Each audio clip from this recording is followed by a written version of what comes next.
अप्रैल तक जनता कर्फ्यू को सख्ती से पालन कराने के लिए लगातार जिला प्रशासन, पुलिस विभाग, नगर निगम द्वारा प्रयास किया जा रहा है, जिसकी महत्वपूर्ण समीक्षा बैठक आज रेसिडेंसी कोठी में रखी गई है, जिसमें मंत्री तुलसीराम सिलावट और डीआईजी मनीष कपूरिया और निगम कमिश्नर प्रतिभा पाल मौजूद रहे।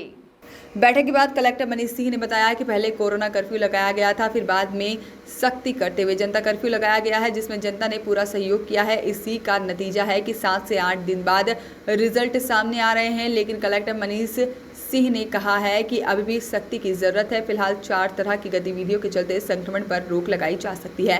पहली, शहर में भीड़ भाड़ वाले क्षेत्रों में गतिविधियां बंद कराई जाए। दूसरा, क्षेत्र के पॉजिटिव मरीजों को कोविड-19 सेंटर में भेजा जाए ताकि पॉजिटिव मरीज क्षेत्र में न घूमे, और क्योंकि इससे संक्रमण का खतरा लगातार बना रहता है। तीसरी, पॉजिटिव क्षेत्रों में माइक्रो कंटेनमेंट जोन बनाया जाए ताकि पूरे क्षेत्र में या फिर घरों की स्क्रीनिंग की जा सके, जिसके लिए क्षेत्र के बैरिकेड एवं लगाए जाए, जिससे कि लोगों को पता चल सके कि यहाँ पर कोरोना मरीज है और उन्हें जागरूकता बनी रहे। चौथा, सबसे महत्वपूर्ण है, फीवर क्लिनिक में जो भी मरीज सैंपलिंग के लिए जाए उन्हें तत्काल दवा दी जाए, या फिर जिला प्रशासन द्वारा किल कोरोना अभियान 2 चलाया जा रहा है। हर घर में शंकादायन मरीज हैं, जहां पर दवाई और किट देकर परिवार की सुरक्षा की जाए। इन 4 फ्रंट पर फिलहाल जिला प्रशासन ज़्यादा जोर दे रहा है। जिला प्रशासन द्वारा लगातार कार्य किया जा रहा है। इसमें अब अच्छे परिणाम भी दिखाई दे रहे हैं। फिलहाल इससे स्थायी किया जाएगा। इसको लेकर आज महत्वपूर्ण बैठक बुलाई गई है, जिसमें मंत्री तुलसीराम सिलावट, डीआईजी मनीष कपूरिया और नगर निगम कमिश्नर प्रतिभा पाल मौजूद रहे। वहीं कलेक्टर मनीष सिंह द्वारा मॉर्निंग वॉकर्स को भी चेतावनी दी गई है कि बिना मास्क के संक्रमण का खतरा बना रहता है, क्योंकि वॉकर तेज दौड़ते हैं, जिसे मुंह में स्वैग ज़्यादा निकलता है और जहां पर इससे संक्रमण बढ़ने में चांस 2 गुने हो जाते हैं। इसलिए जिला प्रशासन द्वारा BRTS पर वॉकर्स को रोकने के लिए हिदायत दी गई है। इस दौरान अगर मॉर्निंग वॉकर्स नहीं मानते हैं और फिर भी वह वॉक पर जाते पाए गए तो उन्हें जेल भी जाना पड़ सकता है। बाइट लगाएं। साथ ही कलेक्टर मनीष सिंह ने कहा है कि इस दौरान देखा गया है कि माइक्रो कंटेनमेंट एरिया से लगातार शिकायतें मिल रही है कि संक्रमित मरीज बाहर घूम रहे हैं। इसको लेकर कलेक्टर मनीष सिंह ने सख्त लहजे में कहा है कि अगर इस दौरान कोई भी मरीज बाहर घूमता हुआ पाया गया तो उसके खिलाफ सख्त कार्रवाई की जाएगी और उसे प्रकरण भी दर्ज किए जाएंगे। बाइट लगाएं। इस दौरान डीआईजी मनीष कपूरिया ने भी पत्रकारों से कहा है कि जनता कर्फ्यू का प्रभाव अब शहर में दिखाई देने लगा है। हालांकि इस पर और भी अच्छे से इम्प्लीमेंट करने की ज़रूरत है, जिसमें आने वाले समय में कोई ना कोई चेन तोड़ने में इंदौर शहर सफल होगा। लेकिन फिर भी हालांकि डीआईजी मनीष कपूरिया ने यह भी कहा है कि इस दौरान किसी को प्रताड़ित करने का मकसद नहीं है, लेकिन नागरिकों को समझना चाहिए कि यह सख्ती उनके और उनके परिवार के लिए की जा रही है। जो एक राधा स्वामी सत्संग कोविड केयर सेंटर हमने चालू किया है, ग्रामीण अंचल में भी हम कोविड केयर सेंटर हर जगह चालू करने की बात करें। क्लस्टर बनाया है, हर एक पंचायत पे 5 लोगों की टीम बनाई है। पंचायत पे 5 लोगों की क्लस्टर बना दिया है 5-5 पंचायत में, तो उनको पंचायत भवन का उपयोग भी करेंगे। और कोई भी कमी ग्रामीण अंचल में भी हमको रोकना है। उनको जिला पंचायत से लेकर तहसीलदार से लेकर अपने SDM से लेकर इनको सबको निर्देश दिए हैं, किसी चीज़ का अभाव नहीं होगा। कोई हमारे ग्रामीण में और शहर में इसको कैसे रोके। मैं पंच से भी अनुरोध कर रहा हूँ, सरपंच से भी अनुरोध कर रहा हूँ, मेरे जनपद अध्यक्ष, जिला पंचायत सदस्य और सबसे ज़्यादा जो हमारा अन्नदाता है, हमारा तरुण है, हमारी माँ बहन है, गाँव का व्यक्ति गाँव में रहे। इंदौर आने की आवश्यकता नहीं, क्योंकि ये जो बीमारी है, कोविड है, कोरोना है, ये किसी को नहीं छोड़ रहा। पिछले बार से बहुत हानिकारक, खतरनाक ये कोविड है। मेरी फिर से प्रार्थना है शहर और सब ग्रामीण भाइयों और बहनों से कि इसको ये रक्षा कर सकता है तो ये अपने घर में रहकर परिवार की रक्षा करो, अपने इंदौर की रक्षा करो, अपनी माँ की करो, अपनी बेटी की करो, अपने पुत्र की करो, अपनी पत्नी की करो, घर में रहकर रक्षा करें। कंटेनमेंट जोन्स पे ज़्यादा फोकस कर रहे हैं हम लोग, और ग्रामीण क्षेत्र में किल कोरोना में 100% स्क्रीनिंग हो रही है घरों की। तो शहर में तो आइडिया लग जाता है, माइक्रो कंटेनमेंट से कंट्रोल कर लेते हैं, पर ग्रामीण क्षेत्र क्योंकि बहुत फैला रहता है, इसलिए वहाँ हर घर का सर्वे किया जा रहा है जो आवश्यक है वहाँ के लिए। तीनों विभाग बल्कि एक्साइज भी है उसमें, आज फॉरेस्ट को भी जोड़ रहे हैं उसमें। और लगातार पहले कोरोना कर्फ्यू था, उसमें थोड़ा उसको और सख्त करके जनता कर्फ्यू आया, जनता ने भी सहयोग किया पूरा उसमें। डेफिनेटली उसके रिज़ल्ट्स अच्छे आ रहे हैं, पर इस रिज़ल्ट्स को इस्टेब्लिश करने के लिए हम लोगों को ये थोड़ा अभी सख्ती रखना ज़रूरी है ताकि अनावश्यक मूवमेंट लोगों का ना हो। 4 तरह की एक्टिविटीज़ रहती हैं बहुत महत्वपूर्ण, जिससे कि संक्रमण की स्पीड में कमी आती है। सबसे पहला इंपॉर्टेंट हो जाता है जो ये लोगों का मूवमेंट रोकते हैं हम लोग, और अनावश्यक भीड़ भाड़ इलाके वाली जो एक्टिविटीज़ बंद करते हैं, जिसको कि एक जनता कर्फ्यू के रूप में कई बोल रहे हैं, कभी कोरोना कर्फ्यू के रूप में बोल रहे हैं। दूसरा बहुत महत्वपूर्ण रहता है कि हम लोग जो भी कंजेस्टेड एरियाज़ में पॉजिटिव पेशेंट्स आ रहे हैं उनको डीकंजेस्ट करके, उनको वहाँ से पिक करके एसिम्प्टोमेटिक पेशेंट्स को कोविड केयर सेंटर में डालें। उससे वहाँ पर जो वायरल लोड होता है वो कम होता है। किसी मोहल्ले में अगर 10 पेशेंट हैं, वो जो फैलाएंगे दिन भर में, अगर उन्होंने मूव कर लिया बाहर, और वहाँ अगर हम 5 पेशेंट हटा देते हैं, वहाँ से 5 ही रहते हैं, तो डेफिनेटली वहाँ का जो संक्रमण की स्पीड है कम हो जाती है। प्रयास हम लोग का रहता है कि 10 में से 10 ही हटा दें जो एसिम्प्टोमेटिक है। तो दूसरा प्रयास ये रहता है जिससे कि संक्रमण की स्पीड में कमी आती है, जो बहुत इंपॉर्टेंट एक्टिविटी है कोविड केयर सेंटर्स का। तीसरा हम लोग जो कर रहे हैं, जितने भी हम लोगों के ऐसे हॉटस्पॉट एरियाज़ हैं थानावार, वहाँ माइक्रो कंटेनमेंट एरियाज़ बना रहे हैं। उसके रिजल्ट्स भी अच्छे देखने को मिलेंगे, क्योंकि कोई माइक्रो कंटेनमेंट एरिया जब बनता है तो उसके अंदर सैनिटाइजेशन शुरू हो जाता है। उसमें आंगनबाड़ी आशा कार्यकर्ता के माध्यम से स्क्रीनिंग हो जाती है पूरे घरों की। उस स्क्रीनिंग में जो शंकास्पद केसेस रहते हैं वहाँ सैम्पलिंग लेकर टेस्टिंग हो जाती है उनकी। और जब बैरिकेडिंग होती है, सब चीज़ें होती हैं, तो थोड़ा लोगों में सतर्कता भी आती है कि ये हमारा मोहल्ला थोड़ा गंभीर कैटेगरी में आ गया है।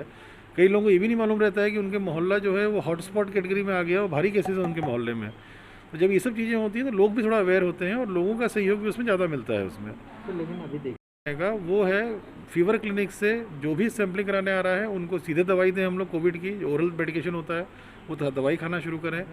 या जो किल कोरोना 2 अभियान हम लोगों ने ग्रामीण में भी चलाया है, इसमें हर घर में जो भी शंकास्पद है कोविड के लक्षणों के साथ, भले कोविड हो नहीं हो, उसको 100% हम लोग दवाई की किट दे करके उसका मेडिकेशन चालू करा दें। तो ये चौथा प्रयास है।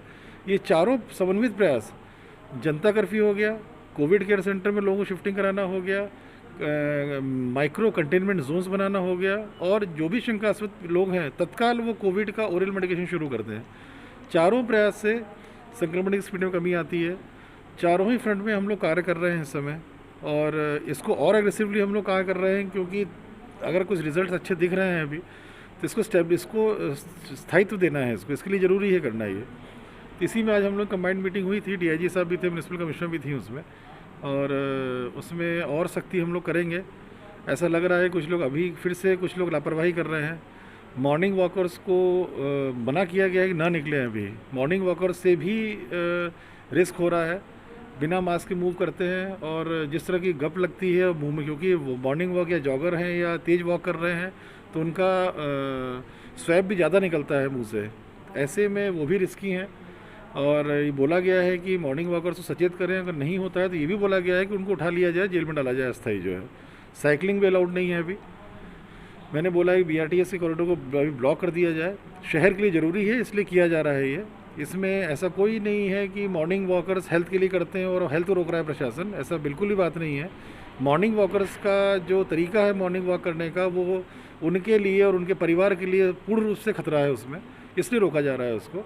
ये बात सही है कि मॉर्निंग वॉक से हेल्थ में स्वास्थ्य में होता है, पर अगर उसका पालन करें। पर मॉर्निंग वॉकर्स जिस तरह से झुंड में घूमते हैं या जिस तरह से 2, 3, 4 लोग भी घूम रहे हैं, तो जो वायलेशंस हो रहे हैं वो उचित नहीं है, उसको नहीं होने देना चाहिए, इसलिए उसको भी सख्ती करने के लिए आज से बोला गया है। ट्रेंड दिख रहे हैं उसमें, पिछला जो अपन ने कोरोना कर्फ्यू लगा था उसके रिजल्ट्स अब आना शुरू हो रहे हैं, ऐसा लग रहा है ऐसा। और उसको इस्टेब्लिश करने के लिए जो जनता कर्फ्यू लगाया गया है, इसको देखते हैं आज की स्थिति में थोड़ा एक्सटेंड करना ज़रूरी है इसको। सर क्या आप कई बार लोगों को मैंने ये बोला है कि ऐसी जगह ही जाएं जहाँ पर कि घर में आइसोलेशन की व्यवस्था ना हो। अगर किसी के घर में आइसोलेशन की व्यवस्था है, वो आइसोलेशन में रहने के लिए बोल रहा है कि मेरी व्यवस्था, दिख भी रही की व्यवस्था है, तो डेफिनेटली वो आदमी रजिस्टर करेगा जाने के लिए। यह अवश्य है कि जिन घरों में आइसोलेशन के लिए अलग कमरे में रहने की व्यवस्था है, वहाँ पर भी पॉजिटिव पेशेंट्स आइसोलेशन में नहीं रह रहे हैं, वहाँ पर वो अपने परिवारजन से मिल रहे हैं। कई जगह तो ऐसा भी मालूम पड़ा कि पॉजिटिव पेशेंट बाहर घूम रहे हैं। तो ये बेसिकली ये आपराधिक कृत्य हैं। तो पॉजिटिव पेशेंट अगर बाहर घूमता पाया जाता है तो उसके खिलाफ FIR होगी, घर में रहे, वो आइसोलेशन में रहे या कोविड केयर सेंटर में रहे। राधा स्वामी में हम लोग का 500 का 1100 का तैयार है पूरा, वहाँ आ जाए। पर पॉजिटिव पेशेंट बाहर नहीं घूम सकता है, और जानते हुए कि वो पॉजिटिव है और कहीं बाहर पाया गया, इस बार एपिडेमिक डिजीज एक्ट में मुकदमा कायम किया जाएगा ऐसे लोगों को। हर बिंदु बार हमने समीक्षा की, किस प्रकार से हमारे इंदौर को हम जो पुराना था, कैसे इस चेन को, इस संकट की, कोरोना वायरस कोविड की चेन को कैसे तोड़े, इस पे हर बिंदु पे बात। और जो मुझे निर्देश देना थे मैंने दिए, शहर और जिले दोनों में, लेकिन ये हमने निर्देश दिए। और कोई भी काम, ये इंदौर आपका भी है, मेरा भी है। इस जनता कर्फ्यू जो लगा है वो आम नागरिक के हित के लिए लगा है, परिवार के हित में लगा है, बेटे और हमारी माँ के हित में लगा है।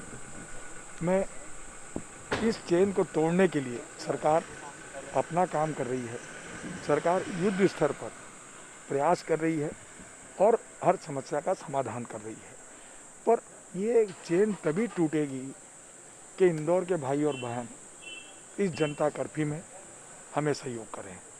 हमें घर का व्यक्ति घर में, पड़ोस के व्यक्ति को अनुरोध करें, कोई बहुत ज़रूरी काम है तो हम बाहर जाएं। और मैं तो कहता हूँ, जिस प्रकार से ये जनता कर्फ्यू हो गया, मास्क ज़रूरी है। मैं इंदौर के भाई और बहनों को बहुत बहुत धन्यवाद भी देता हूँ कि उन्होंने मास्क लगाना चालू कर दिया है। कोई दिखता नहीं बिना मास्क के, ये सुखद अवसर है। और फिर से अनुरोध करो, जो दिखे, हमारा पड़ोसी मास्क नहीं लगा, हम उसको भी प्रेरित करें, उससे भी प्रयास करें, उससे भी कोशिश करें। फिर एक ब्रह्मास्त्र जो हमारे राष्ट्र के प्रधानमंत्री जी ने वैक्सीन की बात की, टीकाकरण की बात की, उसको युद्ध स्तर पे लगवाना चाहिए हर परिवार में। और 1 तारीख से जो हमारे मध्य प्रदेश की ऊर्जा है, हमारे राष्ट्र की विश्वास है, 18 साल से ऊपर युवा शक्ति, उनको वैक्सीन मध्य प्रदेश में, इंदौर में भी निःशुल्क लगाई जाएगी। इसको भी हम युद्ध स्तर पे ये काम करेंगे।